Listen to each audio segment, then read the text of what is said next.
Aujourd'hui, nous sommes dans la Vienne, nous nous rendons à l'est du département, à Vic-sur-Gartempe, un village de 614 habitants.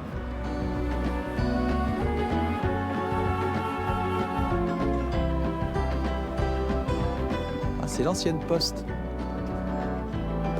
Oh, ça sent bon, hein? C'est du pain d'épices? Alors on est sur une base de pain d'épices, ce sont des nonnettes. Ah oui, Donc c'est des petites bouchées qui vont être fourrées coin et abricots. C'était votre métier de faire des gâteaux? Non, l'envie depuis je crois toute petite de faire des petites choses sucrées ou salées. Mais après j'ai une formation plus accentuée alimentaire, agroalimentaire. Mais voilà. On travaille des biscuits aussi bien salés que sucrés. Donc là, en fait, on a plutôt la partie salée où aujourd'hui on est sur des lamelles noix. Après, ouais, clientèle, on est beaucoup sur les boutiques qui distribuent, donc boutiques de producteurs, en grosse partie, tout ce qui est orienté tourisme. Donc on va nous retrouver dans les offices, dans les maisons de pays.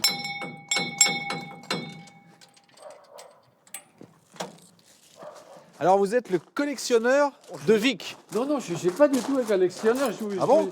Je vous expliquerai comment ça s'est passé.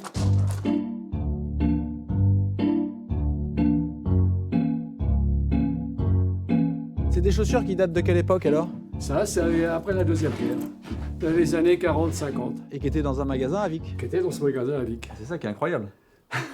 Alors ça c'était l'époque, ça sont encore les prix. Hein. Alors là, c'est même plus du franc, c'est de l'ancien franc, quoi. Voilà, c'est de l'ancien franc, et il y avait un code avec des lettres et des chiffres. Tout a été ciré, regardez là, toutes les pointes et tout, moi j'ai tout traité. Hein. Il faudra les exposer, il faut faire un Moi, musée. moi j'y ai passé 2 mois, 12 heures par jour hein, pour faire ça. Ah bon? Uniquement sur celles qui sont là. Ah ouais.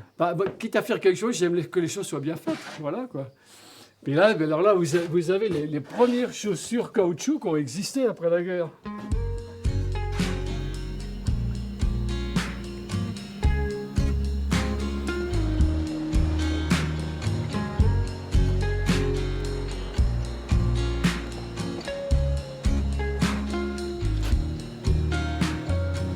C'est important dans un village comme Vic d'avoir une... Oui, c'est très important, vu que sur Gartempe n'est plus la commune avec beaucoup de personnes. Et les 3/4 sont comme moi des personnes âgées.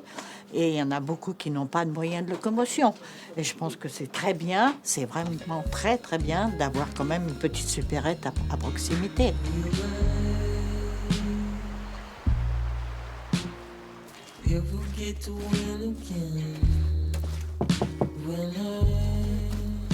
Ça, c'est un sacré atelier, hein? Voilà, c'est un sacré atelier, ouais, qui a été créé par Michel Delange. Tu faisais quoi avant? J'étais tailleur de pierre avant, Ah. depuis longtemps.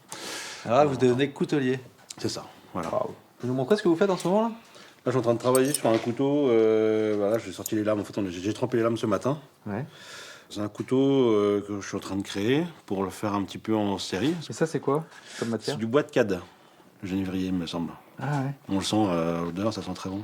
Je vais, avec ma marque, et je vais graver le nom du couteau plus tard, là, qui est en cours de réflexion.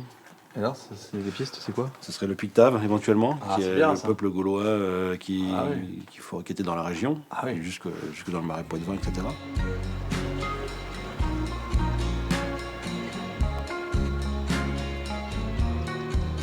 François, enchanté. Très bien.